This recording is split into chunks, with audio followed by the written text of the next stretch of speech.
রংতুলির আঁচড়ে নবরূপে স্মৃতির মিনার, ভাষা শহীদদের সম্মান জানাতে প্রস্তুত জাতি, নিরাপত্তা ব্যবস্থা জোরদার।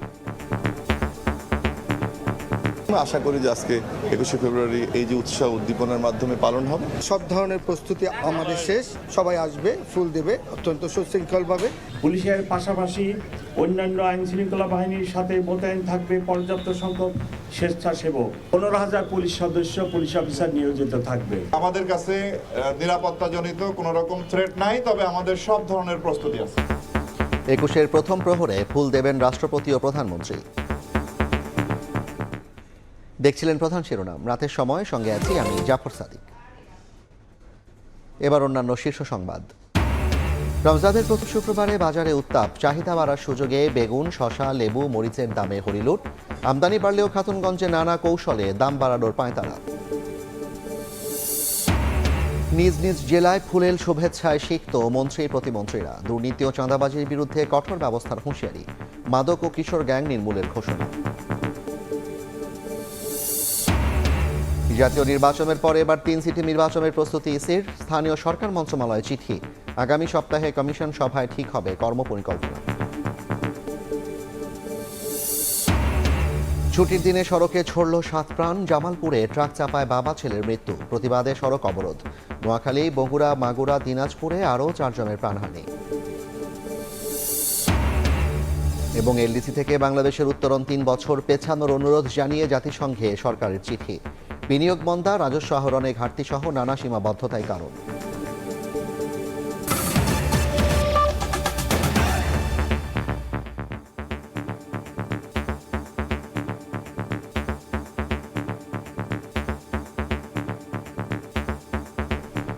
আন্তর্জাতিক মাতৃভাষা দিবসে ভাষা শহীদদের প্রতি শ্রদ্ধা জানাতে প্রস্তুত পুরো জাতি। রংতুলির আঁচড়ে নবরূপে গৌরবের স্মারক কেন্দ্রীয় শহীদ মিনার। 21শে ফেব্রুয়ারি ঘিরে মোতায়েন করা হয়েছে র্যাব, পুলিশ সহ বিভিন্ন আইনশৃঙ্খলা বাহিনী। এরই মধ্যে সিসিটিভির আওতায় আনা হয়েছে পুরো এলাকা। দিবসটি ঘিরে কোনো নিরাপত্তা শঙ্কা নেই বলে জানিয়েছে র্যাব ও ডিএমপি। 21-এর প্রথম প্রহরে শহীদ মিনারে ফুল দেবেন রাষ্ট্রপতি ও প্রধানমন্ত্রী।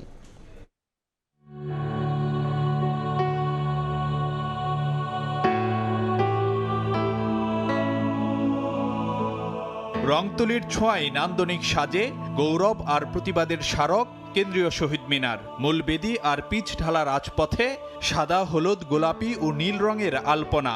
কয়েক ঘন্টা পরই অমর 21শে স্মরণে ঢল নামবে কেন্দ্রীয় শহীদ মিনার অভিমুখে। আর তাই শেষ সময়ের ব্যস্ততায় শিল্পীরা দেয়ালে দেয়ালে ফুটিয়ে তোলা হয় ভাষা সংগ্রাম সহ জাতির গৌরব গাঁথা। 21 মানে হার না মানা, মাথা নত না করা লড়াইয়ের অনুপ্রেরণা। তাই তো দিবসটি ঘিরে আগ্রহের কমতি নেই বাঙালির। আন্তর্জাতিক মাতৃভাষা দিবসের আগের দিনে অনেকে আসেন কেন্দ্রীয় শহীদ মিনারে, নতুন প্রজন্মকে পরিচয় করান গৌরবময় অধ্যায়ের সঙ্গে। সাধারণ মানুষের আসলে আগ্রহ এবং উৎসাহ দুটো জায়গাটা এবার ভিন্ন, এবং সেটাই কনসিডারেশনে নিয়ে আমাদের এবারের আয়োজনটার ব্যাপ্তিও বেড়েছে। এবং আপনি দেখতে পাচ্ছেন যে ইতিমধ্যে উৎসাহ উদ্দীপনাটা কোন পর্যায়ে। 21-এর প্রথম প্রহরে জাতির পক্ষ থেকে ভাষা শহীদদের প্রতি শ্রদ্ধা নিবেদন করবেন রাষ্ট্রপতি ও প্রধানমন্ত্রী। রাষ্ট্রের গুরুত্বপূর্ণ ব্যক্তিদের শ্রদ্ধা জানানোর পর কেন্দ্রীয় শহীদ মিনার উন্মুক্ত করে দেওয়া হবে সর্বসাধারণের জন্য। এবারও শ্রদ্ধা জানাতে পলাশী মোড়, জগন্নাথ হলের সামনে রাস্তা দিয়ে প্রবেশ করতে হবে কেন্দ্রীয় শহীদ মিনারে। নিরাপত্তা নিশ্চিতে নেওয়া হয়েছে কয়েক স্তরের ব্যবস্থা। মোতায়েন করা হয়েছে পুলিশ, র্যাব সহ বিভিন্ন আইনশৃঙ্খলা বাহিনী। বসানো হয়েছে ওয়াচ টাওয়ার, সিসিটিভি ক্যামেরা। নিয়মিত মোতায়েনের পাশাপাশি সোয়াট, dog squad, bomb disposal team, crime scene unit সার্বক্ষণিক প্রস্তুত থাকবে। নিরাপত্তাজনিত কোনো রকম থ্রেট নাই, তবে আমাদের সব ধরনের প্রস্তুতি আছে। বাঙালির লড়াই, প্রতিবাদ আর অর্জনের অনুপ্রেরণা হার না মানা 21। যাদের আত্মত্যাগের বিনিময়ে পাওয়া গেছে বাংলা ভাষার অধিকার, তাদের প্রতি সম্মান জানাতে প্রস্তুত পুরো জাতি। তবে কেবল দিবস কেন্দ্রিকই নয়, সর্বস্তরে বাংলা ভাষার যথাযথ মর্যাদা নিশ্চিত করার মাধ্যমেই সম্ভব ভাষা সংগ্রামীদের প্রতি প্রকৃত শ্রদ্ধা নিবেদন। ফারুক ভিয়া, রবিন, সময় সংবাদ, কেন্দ্রীয় শহীদ মিনার, ঢাকা। 21শে ফেব্রুয়ারি আন্তর্জাতিক মাতৃভাষা দিবস উপলক্ষে দেশবাসীকে শুভেচ্ছা জানিয়েছেন প্রধানমন্ত্রী তারেক রহমান। দিবসটি সামনে রেখে দেয়া এক বাণীতে ভাষা শহীদদের প্রতি গভীর শ্রদ্ধা জানান এবং বাংলা ভাষার মর্যাদা রক্ষায় সবাইকে ঐক্যবদ্ধভাবে কাজ করার আহ্বান জানান তিনি। শুক্রবার রাতে প্রধানমন্ত্রীর প্রেস উইং থেকে এই তথ্য জানানো হয়। বাণীতে প্রধানমন্ত্রী বলেন, 1952 সালের এই দিনে মাতৃভাষা বাংলার দাবিতে আত্মত্যাগের মধ্য দিয়ে বাঙালি জাতি ইতিহাসে এক অনন্য দৃষ্টান্ত স্থাপন করে। ভাষা আন্দোলনের চেতনাই পরবর্তীতে স্বাধীনতা সংগ্রামের প্রেরণা জুগিয়েছিল বলে উল্লেখ করেন তিনি। তারেক রহমান বলেন, মাতৃভাষা শুধু আবেগের বিষয় নয়, এটি জাতির পরিচয়, সংস্কৃতি ও সৃজনশীলতার ভিত্তি। ছুটির দিনে নিজ নিজ জেলায় বিভিন্ন মন্ত্রণালয়ের মন্ত্রী প্রতিমন্ত্রীরা ফুল দিয়ে তাদের বরণ করে নেন বিএনপি নেতাকর্মীরা। দুর্নীতি ও চাঁদাবাজির বিরুদ্ধে কঠোর ব্যবস্থার হুঁশিয়ারি দেন বিভিন্ন মন্ত্রণালয়ের দায়িত্বপ্রাপ্তরা। শিক্ষাঙ্গন থেকে কিশোর গ্যাং নির্মূলের ঘোষণা দেন শিক্ষামন্ত্রী। রপ্তানি বাড়িয়ে বাণিজ্য খাতের চ্যালেঞ্জ মোকাবিলার কথা জানান বাণিজ্যমন্ত্রী। আর জনগণের কাছে সুফল পৌঁছে দেওয়ার বাজেট করতে চান অর্থমন্ত্রী। দায়িত্ব পাওয়ার পর সচিবালয়ে 2 দিন কর্মব্যস্ত সময় কাটান এমপি মন্ত্রীরা। ছুটির দিন নিজ নিজ জেলায় যান বিভিন্ন মন্ত্রণালয়ের মন্ত্রী প্রতিমন্ত্রীরা। ফুল দিয়ে বরণ করেন কর্মী সমর্থক ও এলাকার মানুষ। শুক্রবার সকালে চট্টগ্রাম নগরীর উত্তর কাটরলিতে নিজ বাড়িতে সাংবাদিকদের আমির খসরু বলেন, গতানুগতিক নয়, বাজেটের সুফল পৌঁছে দেয়া হবে মানুষের কাছে। সিলেটে বাণিজ্যমন্ত্রী খন্দকার আব্দুল মুক্তাদির বলেন, রমজানে বাজার স্থিতিশীল রাখার জন্য পর্যাপ্ত খাদ্যপণ্য মজুত রয়েছে। আমাদের হাতে যে পরিমাণ সরবরাহ আছে সেই সরবরাহ বাজারে মূল্য স্থিতিশীল রাখার জন্য পর্যাপ্ত। রপ্তানি প্রবৃদ্ধি অর্জন করা, আমাদের রপ্তানি বাস্কেটটাকে বড় করা, নতুন নতুন পণ্য অন্তর্ভুক্ত করা, এটার মধ্যে বৈচিত্র্য আনা, ডাইভার্সিফিকেশন আনা, এগুলি আমাদের আগামী দিনের চ্যালেঞ্জ। এমন বাজেট হবে আগামী দিনের বাংলাদেশের অর্থনীতিতে অংশগ্রহণ করার সুযোগ সৃষ্টি হবে। পরিকল্পনা আছে, সেটা বাস্তবায়ন হলে শেয়ার বাজারে বড় ধরনের একটা বিপ্লব ঘটবে। রাজশাহীতে বিভাগীয় পর্যায়ের কর্মকর্তাদের সঙ্গে মতবিনিময়ের সময় ভূমিমন্ত্রী মিজানুর রহমান মিনু হুঁশিয়ারি দিয়ে বলেন, ভূমি মন্ত্রণালয়ে কোনো দুর্নীতি সহ্য করা হবে না। চাঁদপুরের শিক্ষামন্ত্রী বলেন, শিক্ষা প্রতিষ্ঠানে মাদক ও কিশোর গ্যাং নির্মূলে কঠোর অবস্থানে থাকবে সরকার। অনিয়ম দুর্নীতি কোনো প্রশ্নই আসে না। আমরা শহীদ প্রেসিডেন্টকে দেখে চলি, তিনি যেমন সততার জন্য সারা বিশ্বে তিনি যেমন সুনামের অর্জন করেছেন, আমরা চেষ্টা করছি সেই পথে। আমাদের মন্ত্রিসভার প্রথম বৈঠকে তিনি নির্দেশনা দিয়েছেন, দুর্নীতির ব্যাপারে জিরো টলারেন্স থাকবে। মাদক মুক্ত করা হবে, সন্ত্রাস মুক্ত করা হবে, ইফতিজিং মুক্ত করা হবে। কুমিল্লার মুরাদনগরে নিজ বাড়িতে ধর্মমন্ত্রী কাজী শাহ মোফাজ্জেল হোসেন কায়কোবাদ বলেন, ধর্মীয় প্রতিষ্ঠানে কেউ বিশৃঙ্খলা করলে আইনানুগ ব্যবস্থা নেওয়া হবে। লক্ষ্মীপুরে পানি সম্পদ মন্ত্রী শহীদুদ্দিন চৌধুরী অ্যানি বলেন, সড়কে চাঁদাবাজির কোনো সুযোগ নেই। বাংলাদেশে এটার কোনো সুযোগ নাই, আর লক্ষ্মীপুরে তো নাই। সিরাজগঞ্জে বিদ্যুৎ, জ্বালানি ও খনিজ সম্পদ মন্ত্রী ইকবাল হাসান মাহমুদ টুকু বলেন, রমজানে নির্বিচ্ছিন্ন বিদ্যুৎ সরবরাহ রাখার জন্য সরকার চেষ্টা করছে। বেশিরভাগ সময় ভালো বিদ্যুৎ থাকবে। খাদিজা স্বপ্না, সময় সংবাদ। সরকার যেসব নিয়ে কাজ করবে তার লক্ষ্য এবং পূরণে বাধা বিষয়ে আলোচনার জন্য স্টুডিওতে আছেন কামরুল হাসান সবুজ। যাচ্ছি তার কাছে। সবুজ, আপনাকে স্বাগত জানাই। সবুজ, সরকারের মন্ত্রীরা আজকে নিজ এলাকায় গিয়েছেন, তারা বিভিন্ন প্রতিশ্রুতি দিয়েছেন, বিভিন্ন বিষয়ে কথা বলেছেন, তারা বিভিন্ন লক্ষ্য অর্জনের কথা বলেছেন। কি কি লক্ষ্য তারা পূরণ করতে চান? আমরা দেখেছি মন্ত্রিসভা গঠনের পরপরই আসলে মন্ত্রীরা বেশ তৎপর জনগণের স্বস্তি দিতে, জনগণের যে নাগরিক সুরক্ষা, আইন শৃঙ্খলা বাহিনীর উন্নতি, সবকিছু মিলেই তারা প্রতিশ্রুতি দিচ্ছেন। মানব সম্পদ উন্নয়ন, আমরা যদি আজকে যেসব প্রতিশ্রুতি পেয়েছি, যেসব কথা শুনেছি মন্ত্রীরা জনগণের জন্য যা করতে চান, তার প্রথমে সবচেয়ে বেশি প্রায়োরিটি দেখেছি মজুদ খাদ্যপণ্যের সুফল নিশ্চিত করা, অর্থাৎ যে দ্রব্যমূল্য নিয়ন্ত্রণে রাখা, মূল্যস্ফীতির চাপ সামাল দিয়ে মানসিক সুবিধা দেওয়া, এই কথাটা বাণিজ্যমন্ত্রী প্রথম দিন থেকে বলে আসছেন এবং সরকার প্রধানও এই তাগিদটা দিচ্ছেন যেন জনগণ স্বস্তিতে পণ্য কিনতে পারেন। গণমুখী বাজেট ও চাঙ্গা পুঁজিবাজার, এটি সবচেয়ে বড়। যে আপনি জানেন যে বছরের যে বাজেট ঘোষণা করা হয় সেটি আসলে জনগণের কল্যাণমুখী হচ্ছে কিনা, এবং চাঙ্গা পুঁজিবাজার যে আমাদের পুঁজিবাজারটা আসলে বেশ পড়ে থাকে, অর্থাৎ খুব একটা চাঙ্গা থাকে না, অথচ অর্থনীতির একটি শক্তিশালী ভিত সেটি কিন্তু খুব অগোচরে থাকে। এটি নিয়ে আমরা যা জানি আসলে কারসাজি করতে দেখি বা বিনিয়োগকারীদের অভিযোগ শুনি, কিন্তু সেখান থেকে বিনিয়োগ বাড়ানোর তেমন কোনো সুযোগ কম দেখি। রপ্তানি আয় বৃদ্ধি করতে চায়, আমরা জানি যে গত 6 মাস ধরে রপ্তানি আয় কিন্তু কমে যাচ্ছে, সে একটি চ্যালেঞ্জ রয়েছে এবং বৈশ্বিক অস্থিরতা আছে, সেখান থেকে রপ্তানি আয় বৃদ্ধি করা একটা। কৃষিতে গুরুত্ব দেওয়া, যে কোনো মুহূর্তে আসলে অর্থনীতি এবং দেশের অর্থনীতিকে সবসময় আমরা দেখেছি যে ক্রাইসিস মোমেন্টে টিকিয়ে রেখেছে কিন্তু কৃষি, সেই কৃষিকে গুরুত্ব দিতে হচ্ছে। আরও কিছু লক্ষ্য আছে সরকারের, যেমন চাঁদাবাজ মুক্ত পরিবহন ব্যবস্থা গড়ে তোলা। এই পরিবহন ব্যবস্থা চাঁদা চাঁদামুক্ত করতে না পারলে কিন্তু বিভিন্ন দোহাই আসলে দেয়া হয় যা পরিবহনের ওপর। পরিবহন খরচ বেড়ে গেছে, পরিবহনের চাঁদাবাজি হয়, এই দিন কিন্তু নিত্যপণ্য থেকে শুরু করে বিভিন্ন ধরনের যে নাগরিক ব্যয় আছে সেগুলো কিন্তু বাড়িয়ে দেওয়ার সুযোগ খুঁজেন অসাধু চক্র। দুর্নীতিমুক্ত ভূমির কার্যক্রম, ভূমি অফিসে আসলে মানুষ যেতেই কিন্তু ভয় পায়, সেখানে দুর্নীতির বেশ অভিযোগ রয়েছে এবং সবসময় থাকে, সেটি দুর্নীতিমুক্ত করতে চান সরকার। মানব সম্পদ উন্নয়নে স্কুল কলেজ থেকে শুরু করে যে গ্যাংস্টার বলি বা মাদক দ্রব্যের যা আছে সেইগুলোকে আসলে নির্মূল করে সরকার যে মানব সম্পদের উন্নয়ন কাজ করতে চায়, কারণ উন্নত মানব সম্পদ ছাড়া আসলে বৈশ্বিক যে প্রতিযোগিতা আছে এই যে লক্ষ্য পূরণে তো সরকারের সামনে আসলে অনেক চ্যালেঞ্জ। গত 1.5 বছরে অনেক কিছু লক্ষ্যমাত্রা নিয়েও কিন্তু পূরণ করা সম্ভব হয়নি। নতুন সরকার এসে এই লক্ষ্যগুলো পূরণ করতে গিয়ে তার কোন কোন বাধার মুখে পড়তে হতে পারে? একদম যেটা আমরা দেখেছি, যেটা বরাবরই আসলে বলা হয়ে থাকে, আসলে সমন্বিত উদ্যোগের অভাব থাকে। অর্থাৎ এক মন্ত্রণালয় এক ধরনের উদ্যোগ নিচ্ছে, সেই মন্ত্রণালয়ের উদ্যোগটা আরেক মন্ত্রণালয় হয়তো বাস্তবায়ন করার কথা, কিন্তু তিনি হয়তো সেভাবে জানেন না বা তারা হয়তো সেভাবে জানেন না, যার জন্য কিন্তু এভাবে উদ্যোগ নেওয়া হয়, কিন্তু সেটি আসলে সফলতার মুখ খুব কমই দেখে। আমলাতান্ত্রিক জটিলতাটা এটি বরাবরের যে একটি জটিলতা, অর্থাৎ এই জটিলতাটা দূর করে, অর্থাৎ রাজনৈতিক ব্যক্তি যে সিদ্ধান্ত নেবেন, আমলারা যদি সেই সিদ্ধান্ত কার্যকরে নিষ্ঠার সাথে কাজ করেন তাহলে লক্ষ্য অর্জন করা সহজ হবে। বাধার কথা যেহেতু আসলোই, সরকার ক্ষমতা গ্রহণের পরপরই পবিত্র রমজান মাস শুরু হয়েছে এবং যথারীতি রমজানের শুরুর দিন থেকেই বাজারে উত্তাপ লক্ষ্য করা যাচ্ছে। এবং আমরা দেখেছি যে রমজানের সপ্তাহখানেক আগেও মোটামুটিভাবে বাজারটা স্বাভাবিক ছিল বলা যায়, কিন্তু বাজারটা যখন রমজান চলে এলো বাজারটা কিন্তু বেশ উত্তপ্ত হয়ে উঠলো। এবং আমরা দেখেছি যেমন আজকেও একদিনের ব্যবধানে 1 কেজি মরিচের দাম বেড়েছে 80 টাকা, এবং লেবুতে, শশাতে, বেগুনের দামে কিন্তু নানান অজুহাতে বেশ চড়া দামে বেচা কেনা হয়েছে। আমরা একটি প্রতিবেদন দেখে আসি জাফর। রোজা এলেই চাহিদার শীর্ষে থাকে বেগুন, শসা, লেবু সহ সালাদ তৈরির বিভিন্ন পণ্য। তবে এই চাহিদার সুযোগে এসব পণ্যের দাম বাড়িয়ে দেন অসাধু ব্যবসায়ীরা। আর তাই রমজানের দ্বিতীয় দিনে দামের উত্তাপ রাজধানীর কারওয়ান বাজারে। শুক্রবার সকালে কাঁচা বাজারের বিক্রেতারা জানান ঊর্ধ্বমুখী বেগুন, শসা আর লেবুর দাম।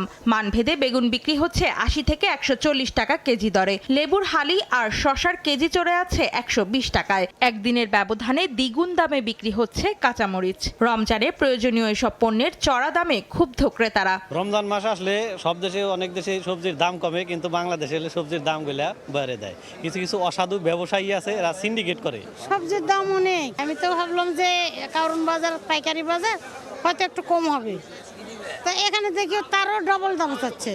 লেবু শেষ ওই এলাকার চাইতেও দাম বেশি চাচ্ছে। সব জিনিসই বেশি, কম কোনোটাই রাখে না। এক সপ্তাহ আগে যা দাম ছিল তার চেয়ে 20 টাকা 30 টাকা কেজিতে বেড়ে গেছে। সারা বছর যেমনই হোক রোজা উপলক্ষে কিছুটা দাম কমানো উচিত। বিক্রেতাদের দাবি চাহিদার তুলনায় মিলছে না পর্যাপ্ত যোগান। তাই আসতেছে, অনেক আসতেছে, তারপরও মালের সংকট আছে, এই জন্য দাম বাড়ছে। হাইব্রিড শসা আছে, এইটা আমার 90 টাকা পার কেজি কিনা আছে, তাহলে আমি 100 টাকা বেচতে হইব, 130 টাকা বেচতে হইব। যে পরিমাণ এগুলো থাকার কথা এই পরিমাণ সরবরাহ নাই। সরবরাহ কম থাকার কারণে কিছু কিছু সবজি, শসার দাম বেশি, লেবুর দাম বেশি, বেগুনের দাম বেশি। রমজানের শুরু থেকেই চড়া মাছের বাজার, বেশিরভাগই 50 থেকে 150 টাকা বেশিতে বিক্রি হচ্ছে।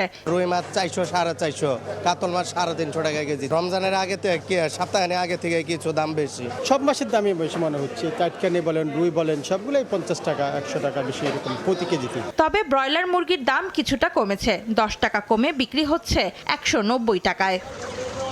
অন্তরা সেন, সময় সংবাদ, ঢাকা। আপনি শুরুতেই বলছিলেন যে এক সপ্তাহ আগেও ক্ষমতা গ্রহণের বাজার মোটামুটি স্থিতিশীল ছিল, হঠাৎ করে এরকম হয়ে যাওয়ার আসলে কারণটা কি? রমজান কেন্দ্রিক বাজার আসলে বরাবরই উত্তপ্ত থাকে, কিন্তু এবার একটু স্বাভাবিক ভাবা যাচ্ছিল, অর্থাৎ বিক্রেতারা যেটা বলছিলেন, এবং আমদানি পর্যাপ্ত রয়েছে। সেই পর্যাপ্ত থাকার পরেও আসলে বাজারে যে দুর্বলতা রয়েছে সেই দুর্বলতার আসলে ভোগান্তিতে পড়তে হচ্ছে ভোক্তাদের।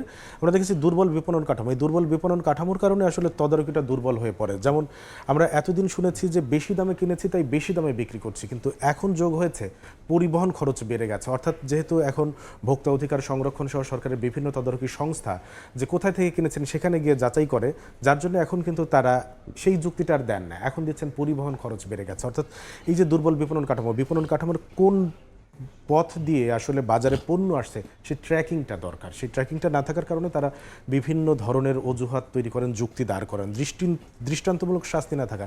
আমরা দেখেছি বিভিন্ন সময় অভিযান করা হয়, কিন্তু আসলে এই যে ভোক্তার সাথে প্রতারণা করা হলো বা অযৌক্তিকভাবে দাম বাড়িয়ে ভোক্তাকে ভোগান্তিতে ফেলা হলো, তার জন্য আসলে শাস্তি দেওয়া হয়, কিন্তু সেটা দৃষ্টান্তমূলক হচ্ছে না। একজন যে দেখে আরেকজন যে ভয় পাবে সেটি হচ্ছে না। আতঙ্কিত কেনাকাটা, অনেক ক্ষেত্রে ক্রেতারা এইটা ক্রেতাদের ব্যাপার, এবং ক্রেতারা আসলে অনেক ক্ষেত্রে বেশি কিনে ফেলেন। পরবর্তীতে কি হবে? তখন বাজারে এক ধরনের শূন্যতা তৈরি হয়। সেই শূন্যতার কারণে আসলে বিক্রেতারা তখন অজুহাত বা যুক্তি দাঁড় করাতে পারেন যে চাহিদা মোতাবেক পণ্যের এই মুহূর্তে সরবরাহ নাই, আপনাকে নিলে বেশি দামে নিতে হবে। এটি আসলে ক্রেতারা তৈরি করেন। এই ক্ষেত্রে ক্রেতাদের সচেতন হওয়া দরকার, চাহিদার নিরিখে উৎপাদন না করা। আসলে আমরা দেখেছি যে একসময় না, প্রায় সময়ই শুনি আসলে কৃষকরা দাম পান না, কিন্তু বাজারে বেশি দামে ভোক্তাকে কিনতে হয়। অর্থাৎ কি পরিমাণ চাহিদা আছে সেই চাহিদার নিরূপণ না করে আমরা উৎপাদন করি এবং বাজারে সরবরাহ করি। কখনো কখনো যার জন্যে সঠিক তথ্য না থাকার কারণে একই পণ্যে একসময় শুনছি বাড়তি চাহিদার যোগান সংকট, আবার অনেক সময় শুনছি এত বেশি যোগান যে দাম পড়ে যাচ্ছে। ধন্যবাদ সবুজ আপনাকে। আমাদের সঙ্গে যুক্ত ছিলেন সহকর্মী কামরুল হাসান সবুজ, জানাচ্ছিলেন আজকের দিনে মন্ত্রীদের যে প্রতিশ্রুতি এবং তার প্রেক্ষিতে যে বাধা এবং লক্ষ্য অর্জনে সরকারের করণীয় কি হতে পারে সে বিষয়ে বিস্তারিত রাতের সময় আরও থাকছে। ইসরায়েলি বিধিনিষেধ উপেক্ষা করে আল আকসায় রমজানের প্রথম জুমার নামাজ আদায় ফিলিস্তিনিদের। প্রায় ৮০,০০০ মুসল্লির উপস্থিতি, মোনাজাতে মুক্তি ও আত্মমর্যাদার আকুতি। জাতীয় নির্বাচনের পর এবার স্থানীয় সরকারের ৩ সিটি কর্পোরেশন নির্বাচনের প্রস্তুতি শুরু করেছে নির্বাচন কমিশন। এর মধ্যে রয়েছে মেয়াদোত্তীর্ণ ঢাকা উত্তর ও ঢাকা দক্ষিণ এবং চট্টগ্রাম সিটি কর্পোরেশন। আগামী সপ্তাহে কমিশন সভায় ঠিক হবে নির্বাচনের কর্মপরিকল্পনা। ইতোমধ্যে এই ৩ সিটির ভোট করতে স্থানীয় সরকারের চিঠি পেয়েছে সিন। কাউসারা চৌধুরী কুমুর রিপোর্ট। জনগণের আকাঙ্ক্ষাই হচ্ছে স্থানীয় সরকার নির্বাচনটা আগে হোক। অন্তর্বর্তী সরকার দায়িত্ব নেওয়ার পরপরই জাতীয় নির্বাচনের আগে স্থানীয় সরকার নির্বাচনের দাবি তোলে জামায়াত সহ তাদের মিত্ররা। জাতীয় সংসদ নির্বাচনের পূর্বে স্থানীয় সরকার নির্বাচনের কোনো প্রশ্নই ওঠে না। পরে বিএনপি সহ বেশ কয়েকটি রাজনৈতিক দলের বিরোধিতার মুখে আগে স্থানীয় সরকারের নির্বাচন থেকে পিছু হাঁটে ডক্টর ইউনূস সরকার। 12 ফেব্রুয়ারির ভোটে নিরঙ্কুশ জয়লাভের মধ্য দিয়ে নতুন সরকার গঠন করে বাংলাদেশ জাতীয়তাবাদী দল বিএনপি। সরকার গঠনের 3 দিনের মাথায় ঢাকা উত্তর, ঢাকা দক্ষিণ ও চট্টগ্রাম সিটি কর্পোরেশনের নির্বাচন করতে ইসি চিঠি পেয়েছে বলে জানালেন কমিশনার আনোয়ারুল ইসলাম সরকার। সিটি কর্পোরেশন নির্বাচনের বিষয়ে চিঠি পেয়েছি। এই চিঠির পরিপ্রেক্ষিতে আমাদের প্রস্তুতি ইতিমধ্যে শুরু হয়ে গেছে। আইন অনুযায়ী মেয়াদ শেষ হওয়ার 180 দিনের মধ্যেই সিটি কর্পোরেশনের নির্বাচন করার বাধ্যবাধকতা রয়েছে। ঢাকা দক্ষিণ সিটির মেয়াদ শেষ হয়েছে গত বছরের 1 জুনে, আর ঢাকা উত্তর সিটির মেয়াদ শেষ হয়েছে গত বছরের 2 জুন। অন্যদিকে চট্টগ্রাম সিটির মেয়াদ শেষ হচ্ছে আসছে 22 ফেব্রুয়ারি। অধ্যাদেশগুলো আইনে পরিণত হবে। কমিশনার আনোয়ারুল ইসলাম সরকার জানান, অভিজ্ঞতা সম্পন্ন এবং দক্ষদেরই এই নির্বাচনের দায়িত্ব দেওয়া হবে। অন্তর্বর্তীকালীন সরকারের সময়ে যেমন প্রভাবমুক্তভাবে আমরা নির্বাচন করতে পেরেছি, ভবিষ্যতেও আরও নিরপেক্ষতার প্রমাণ আমরা ইনশাল্লাহ রাখব। 2024 সালে সরকার পতনের পর স্থানীয় সরকারের মেয়র, কাউন্সিলর, চেয়ারম্যানদের পদত্যাগের ফলে অন্তর্বর্তী সরকার 12টি সিটি কর্পোরেশন, 330 পৌরসভা, 397 উপজেলা পরিষদ এবং 64টি জেলা পরিষদের প্রতিনিধিদের অপসারণ করে। ইউনিয়ন পরিষদ ছাড়া বর্তমানে এসব প্রতিষ্ঠান প্রশাসক দিয়ে পরিচালিত হচ্ছে। কাউসারা চৌধুরী কুমু, সময় সংবাদ, ঢাকা। দেখছেন রাতের সময়, সঙ্গেই থাকুন। সেরা উপাদানের পারফেক্ট সব প্রস্তুতি শেষ করে অবশেষে 25 ফেব্রুয়ারি দর্শনার্থীদের জন্য খুলে দেওয়া হচ্ছে অমর একুশে বইমেলা। নির্বাচনের কারণে এবার দেরিতে শুরু হচ্ছে বইমেলা, চলবে 15 মার্চ পর্যন্ত। সময়ের সীমাবদ্ধতা থাকলেও বই প্রেমীদের পদচারণায় মুখর হবে গোটা মেলা প্রাঙ্গণ, এমন প্রত্যাশা আয়োজকদের। শরীফ রুবেলের ক্যামেরায় মাইমুনা হায়দার চৌধুরীর প্রতিবেদন। কাঠের ফ্রেমে হাতুড়ির শব্দ আর চারপাশে রঙের আঁচড় বলে দিচ্ছে আর মাত্র কয়েকদিনের অপেক্ষা। এরপরই শুরু হতে যাচ্ছে বাঙালির প্রাণের আবেগে পূর্ণ অমর একুশে বইমেলা। নির্বাচনের কারণে প্রায় 1 মাস পিছিয়ে 25 ফেব্রুয়ারি থেকে শুরু হচ্ছে এবারের বইমেলা। বাংলা একাডেমি ও সোহরাওয়ার্দী উদ্যান জুড়ে চলছে তাই শেষ মুহূর্তের প্রস্তুতি। অনেক দোকান আসছে, আরো আশা করি আসবে আজকে। এরপরে 3টার পরে মনে হয় আজকে আরো 400 স্টল নোটারি করে নাম্বার দিতে পারে, ওগুলোর আমরা কাজ করতে পারবো। আগে তো বেশি স্টল আসলে এবার একটু কম হয়েছে, কিছু কিছু লোক আসে নাই। আর আগের মতনই কাজ চলতেছে, 2-1 দিনের মধ্যে শেষ হয়ে যাবে আমাদের কাজ। জি, আমরা 1 সপ্তাহ ধরে কাজ করতেছি এখানে, আরো 4-5 দিন লাগবে শেষ করতে। প্রতিবারই বইমেলায় কাজ করি, আশা করেছে এবার কাজ কম। আয়োজক আর প্রকাশকদের দ্বিমুখী অবস্থানে মেলা আয়োজন নিয়ে অনিশ্চয়তা তৈরি হলেও স্টল ফি মওকুফের ঘোষণায় স্বস্তিতে প্রকাশক এবং স্টল মালিকরা। প্রত্যাশা এবারের বইমেলাও জমে উঠবে লেখক পাঠকের সমারোহে। আমরা আগে থেকেই প্রস্তুতি নিয়ে রেখেছিলাম এবং সেই প্রস্তুতিটাকেই আমরা মেনটেন করছি। তবে যেহেতু এবার রমজান আসছে, এবার নির্বাচনের একটা বিষয় ছিল, তো এই বিষয়টা নিয়ে সবাই একটু মিসম্যানেজমেন্টের মধ্যে আছে। তবে আশা করি যে সময় আছে এর মধ্যে ইনশাল্লাহ সবকিছু সুবিধা করা সম্ভব হবে। সমস্ত স্টল ভাড়া মওকুফ করেছে, এটা একটা চমৎকার একটা উদ্যোগ। আমি মনে করি যে এই রমজানে ততটা হবে না, সমস্যা হবে না, যেহেতু আমাদের এর আগে আমাদের যে সময়সূচি ছিল তার থেকে একটু বাড়াইছে, 9টা পর্যন্ত করেছে। অসময় একটু ছিল, কিন্তু আবার একটা গুমট ওয়েদার থেকে আমরা বেরোয় এসেছি না, এখন আবার অসময়টা আমাদের ফিল হচ্ছে না। আর এরপরে হলে আবার তো বৃষ্টি বাদল সবকিছু মিলে আর হবেই না। শুধু প্রকাশক নন, বইপ্রেমীরাও অপেক্ষায় বাঙালির সংস্কৃতি, সাহিত্য ও চেতনার অন্যতম বড় মিলন মেলার জন্যে। সকল অনিশ্চয়তার মেঘ সরিয়ে অবশেষে পর্দা উঠতে যাচ্ছে এবারের অমর 21শে বইমেলার। তবে একদিকে রমজান আর অন্যদিকে শিক্ষা প্রতিষ্ঠান বন্ধ থাকায় ঠিক কতটা প্রাণচাঞ্চল্যে মুখর হবে এবারের বইমেলা, সেই প্রশ্নই এখন সবার মনে। মাইমুনা হায়দার চৌধুরী, সময় সংবাদ, ঢাকা। রাতের সময় আরও থাকছে। টি-20 বিশ্বকাপে অংশ না নেওয়া ইস্যুতে বিস্ফোরক মন্তব্য সিনিয়র সহকারী কোচ সালাউদ্দিনের। সাবেক ক্রীড়া উপদেষ্টা আসিফ নজরুলকে মিথ্যাবাদী আখ্যা। উনি খারার উপর এরকম মিথ্যা কথা বলবে, এটা আসলে আমি ভাবতে পারতেছি না। আমি কিভাবে ছেলেদের সামনে আসলে। স্বল্পোন্নত দেশ বা এলডিসি থেকে বাংলাদেশের উত্তরণ 3 বছরের জন্য স্থগিত রাখার অনুরোধ জানিয়ে জাতিসংঘকে চিঠি দিয়েছে সরকার। অর্থ মন্ত্রণালয় সূত্র জানিয়েছে, প্রধানমন্ত্রীর অনুমোদনের পর বুধবার অর্থনৈতিক সম্পর্ক বিভাগ থেকে চিঠিটি জাতিসংঘের কমিটি ফর ডেভেলপমেন্ট পলিসি বা ইউএনসিডিপিতে পাঠানো হয়েছে। চিঠিতে করোনা পরবর্তী বাংলাদেশের অর্থনৈতিক পুনরুদ্ধারের পরিকল্পনা বাস্তবায়নে বাধার কথা তুলে ধরা হয়েছে। রুশ ইউক্রেন যুদ্ধের কারণে জ্বালানি ও নিত্যপণ্যের দাম বৃদ্ধি, বিশ্বব্যাপী মূল্যস্ফীতির চ্যালেঞ্জ ও বৈশ্বিক বাণিজ্যিক অনিশ্চয়তার কথাও তুলে ধরা হয়েছে। একই সঙ্গে বাংলাদেশের অভ্যন্তরীণ সংকট, বিনিয়োগ বন্ধা, রাজস্ব আহরণ কমে যাওয়া সহ নানা সীমাবদ্ধতার কথাও উল্লেখ করা হয়েছে। আগামী 23 থেকে 27 ফেব্রুয়ারি ইউএনসিডিপির প্ল্যানারি বৈঠকে বাংলাদেশের আবেদন পর্যালোচনা করা হবে বলেও জানানো হয়েছে।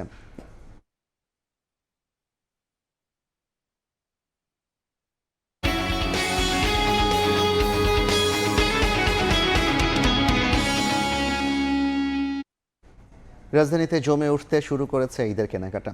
শেষ সময়ের ভিড় এড়াতে রমজানের শুরুর দিকে কেনাকাটা সারছেন ক্রেতারা। সাপ্তাহিক ছুটির দিনে ভালো বিক্রির প্রত্যাশা দোকানীদের। বিপণী বিতানের পাশাপাশি ক্রেতা সমাগম বেড়েছে ফুটপাতেও। রমজান শুরুর মাত্র 2 দিন হলেও এরই মধ্যে শুরু হয়েছে ঈদ কেনাকাটা। শুক্রবার রাজধানীর নিউ মার্কেট এলাকার বিপণী বিতানগুলো ঘুরে দেখা যায় সকাল থেকে ঈদ কেনাকাটা করতে ভিড় জমিয়েছেন ক্রেতারা। আর শিশু অভিভাবকের চাহিদা মতো পণ্য সরবরাহে ব্যস্ত সময় পার করছেন দোকানিরাও। আম্মু, ফুপ্পি, আঙ্কেল, তারপর আমার ভাই বোন ওদের সাথে আসছে। আজকে শার্ট আর প্যান্ট কিনবো। আর বাবা তো চাকরি করে, সময় পায় না, শুধু শুক্রবার বন্ধ থাকে, এই জন্য আর কি শুক্রবারই আসা। ব্যস্ত নাগরিক জীবনে আগে ভাগেই মার্কেটে এসে দাম আর বৈচিত্র্যে সন্তুষ্ট ক্রেতারা জানান শেষ সময়ের ভিড় এড়াতে শুরুর দিকে শপিং আসছেন তারা। পছন্দ মতো পোশাক চোখে পড়লে সারছেন কেনাকাটা। ভালো জিনিস পাওয়ার জন্য একটু আগে আসা, যানজট না হয়, আবার রোজার মধ্যে থাইকা পরবর্তী চাপ হয়ে যায়, মানুষের বিজি থাইকা যায়।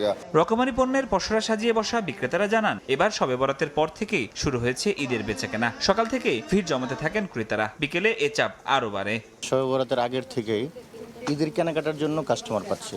ইম্পোর্টেড যেগুলো আছে সেগুলো প্রচুর পরিমাণে আমরা নিয়ে আসছি। তারপরে আমাদের এখানে লোকাল যেগুলো থাকে এগুলোর প্রচুর পরিমাণ কালেকশন এখানে আছে। ডিজাইনের উপর দামটা ভেরি করে আর কি, ঠিক আছে। তবে গত বছর তুলনায় এই বছর দাম একটু বেশি। যার যেটা পছন্দ হচ্ছে সে সেটাই নিচ্ছে।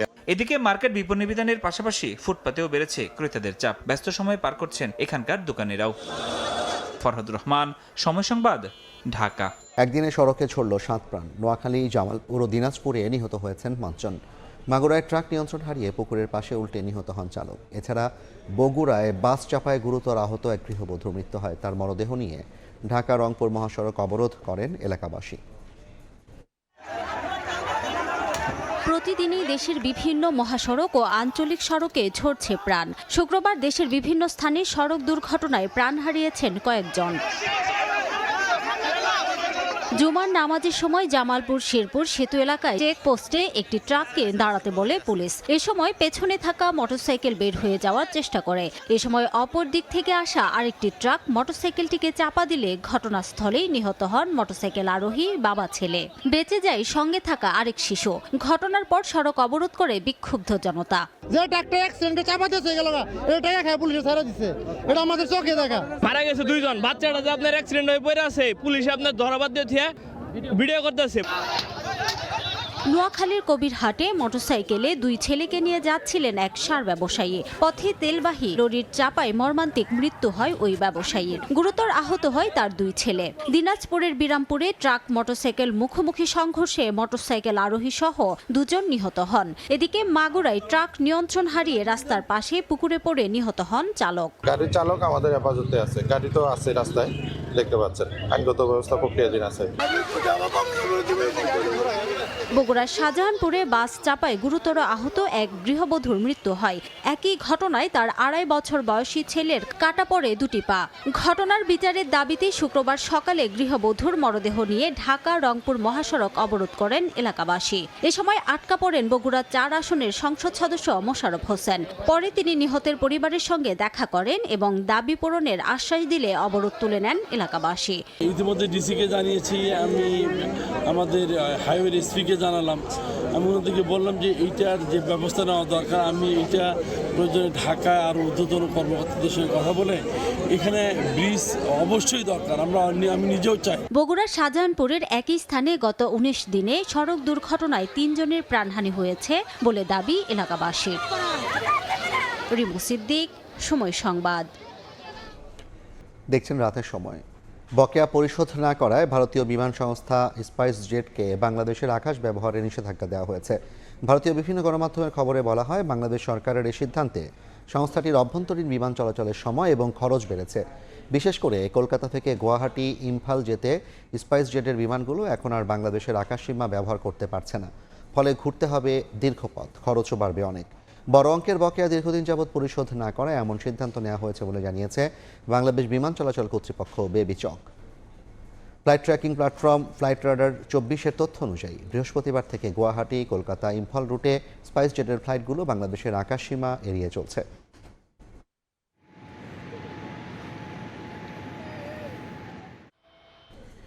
ইসরায়েলি বিধিনিষেধ উপেক্ষা করে পবিত্র আল আকসা মসজিদে রমজান মাসের প্রথম জুমার নামাজ আদায় করেছেন ফিলিস্তিনিরা। শুক্রবার নামাজ আদায় করেন 80,000-এর বেশি মুসল্লি। আরও হাজারো ফিলিস্তিনিকে মসজিদে প্রবেশ করতে দেয়নি ইসরায়েলি সেনারা। শত বাধা ঠেলে যারা পৌঁছাতে পেরেছেন তাদের মোনাজাতে মিশেছিল মুক্তি আর আত্মমর্যাদার আকুতি। দখলদার ইসরায়েলিদের জুলুম নিপীড়ন যে ধর্মপ্রাণ ফিলিস্তিনিদের কখনোই রুখতে পারেনি তা আরও একবার চোখে আঙুল দিয়ে দেখিয়ে দিল তারা। জেরুজালেমে পবিত্র রমজান মাসের প্রথম শুক্রবারে জুমার নামাজে হাজার হাজার মানুষের সমাগম হয় পবিত্র আল আকসা মসজিদে। শত বাধা বিপত্তি উপেক্ষা করে এদিন নামাজ আদায়ে আল আকসা মসজিদে ঢল নামে মুসল্লিদের। একসঙ্গে নামাজ আদায় করেন 80,000 ফিলিস্তিনি। মসজিদের মূল প্রাঙ্গণ ছাড়িয়ে যায় মুসল্লিদের লাইন। রামাল্লার কালন্দিয়া চেকপয়েন্টে যেন এক দুর্ভেদ্য দেয়াল তৈরি করেছিল ইসরায়েল। ভোররাত থেকে লাইনে দাঁড়িয়েও সকাল পর্যন্ত মাত্র 2,000 মানুষ জেরুজালেমে প্রবেশের সুযোগ পেয়েছেন। পশ্চিম তীর থেকে যাওয়া বহু ফিলিস্তিনিকেও মসজিদে প্রবেশ করতে দেয়া হয়নি। এদিন 55 বছরের বেশি বয়সী পুরুষ এবং 50 বছর বা তার বেশি বয়সের নারী আর 12 বছরের বয়সের নিচের শিশুদেরই কেবল আল আকসায় প্রবেশের অনুমতি দিয়েছিল দখলদার ইসরায়েল। পবিত্র মক্কা এবং মদিনার পরে ইসলামের তৃতীয় পবিত্রতম স্থান আল আকসা মসজিদ। অন্যদিকে ইহুদিদের কাছে সবচেয়ে পবিত্র। তারা এটিকে টেম্পল মাউন্ট হিসেবে উল্লেখ করেন। ফরহাদ চৌধুরী, সময় সংবাদ। 10 দিনের মধ্যে পরমাণু চুক্তি না করলে ইরানে হামলা চালাবে যুক্তরাষ্ট্র। ওয়াশিংটনে বোর্ড অব পিসের উদ্বোধনী সভায় এমন হুঁশিয়ারি দিয়েছেন মার্কিন প্রেসিডেন্ট ডোনাল্ড ট্রাম্প। সভায় একইভাবে ইরানকে হুঁশিয়ারি দেন ইসরায়েলি প্রধানমন্ত্রী বেনিয়ামিন নেতানিয়াহু। এমন পরিস্থিতিতে নিজেদের সংবেদনশীল সামরিক স্থাপনায় কংক্রিটের সুরক্ষা বলয় গড়ে তোলার পাশাপাশি পারমাণবিক স্থাপনার কাছেও প্রতিরক্ষা জোরদার করেছে তেহরান। এদিকে সামরিক উত্তেজনা বাড়লে মধ্যপ্রাচ্যে ভয়াবহ পরিণতি হতে পারে বলে সতর্ক করেছে ইউরোপীয় ইউনিয়ন।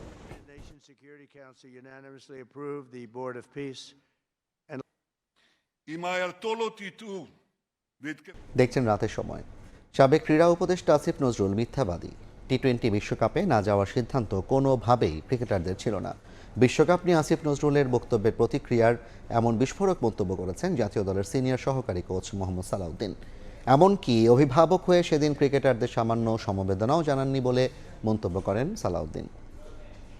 আমাদের কি সিদ্ধান্ত নিয়েছে বাংলাদেশের ক্রিকেট খেলোয়াড়রা, ক্রিকেট বোর্ড, তারা নিজেরা স্যাক্রিফাইস করে। উনি একেবারে মানে এমন মিথ্যা কথা বলছে, আমার বিশেষ করে আমি তো নিজেও টিচার মানুষ, টিচাররা তো একটু মিথ্যা কথা একটু কম বলে, কারণ উনি খারার উপরে এরকম মিথ্যা কথা বলবে এটা আসলে আমি ভাবতে পারতেছি না। আমি কিভাবে ছেলেদের সামনে আসলে মুখ দেখাবো। একটা বিশ্বকাপ মানে একজন ক্রিকেটারের ক্যারিয়ারের আরাধ্য স্বপ্ন, নিজেকে প্রমাণের অনন্য মঞ্চ। কিন্তু টাইগারদের সেই বিশ্বকাপ হয়ে গেল বিতর্কের গল্প। আইসিসির দ্বিচারিতার বলি বাংলাদেশ। তবে দায়িত্বপ্রাপ্তরা আরও বিচক্ষণতার পরিচয় দিতে পারতেন কিনা সেটা নিয়ে প্রশ্ন ছিল শুরু থেকে, কিন্তু তা না করে সাবেক ক্রীড়া উপদেষ্টা আসিফ নজরুল সব দায় চাপালেন ক্রিকেটারদের ওপরে। যা খেলতে না পারার কষ্টের চেয়েও বেশি আঘাত লেগেছে টাইগারদের মনে। এবার ক্ষোভ ঝাড়লেন সিনিয়র সহকারী কোচ। দেশের সর্বোচ্চ বিদ্যাপীঠের একজন মানুষ, উনি এইভাবে মিথ্যা কথা বলবে এটা আসলে আমরা আসলে মানতে পারতেছি না। মানাটা আসলে মানে কিভাবে মানবে এটা আসলে আমার বলার মতো না, যে উনি কি বলে আসলো আর উনি এসে কিভাবে ইউটার্নটা নিল। ক্রিকেটারদের বিশ্বকাপ ঘিরে স্বপ্ন থাকে অনেক, নতুনদের কাছে আরও বিশেষ।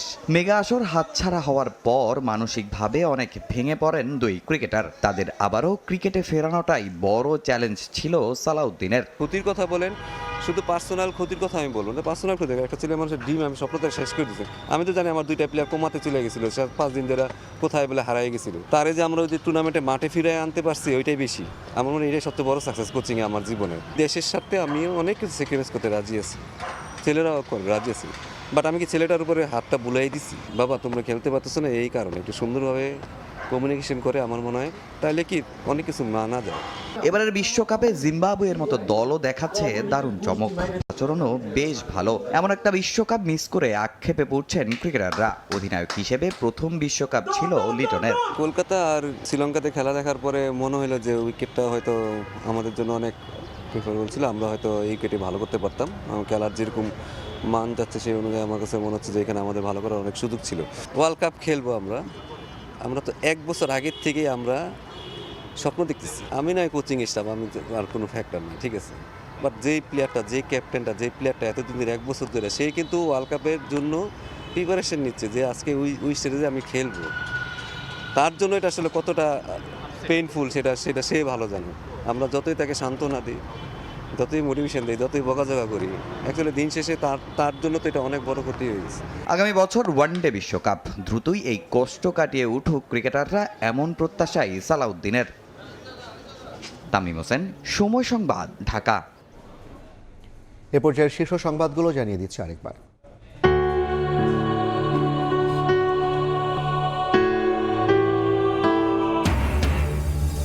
রংতুলির আঁচড়ে নবরূপে স্মৃতির মিনার, ভাষা শহীদদের সম্মান জানাতে প্রস্তুত জাতি, নিরাপত্তা জোরদার। 21-এর প্রথম প্রহরে ফুল দেবেন রাষ্ট্রপতি ও প্রধানমন্ত্রী। রমজানের প্রথমে শুক্রবারে বাজারে উত্তাপ, চাহিদা বাড়ার সুযোগে বেগুন, শসা, লেবু, মরিচের দামে হরিলুট। আমদানি বাড়লেও খাতুনগঞ্জের নানা কৌশলে দাম বাড়ানোর পাঁয়তারা। এবং নিজ নিজ জেলায় ফুলেল শুভেচ্ছায় সিক্ত মন্ত্রী প্রতিমন্ত্রীরা, দুর্নীতি ও চাঁদাবাজির বিরুদ্ধে কঠোর ব্যবস্থার হুঁশিয়ারি, মাদক ও কিশোর গ্যাং নির্মূলের ঘোষণা।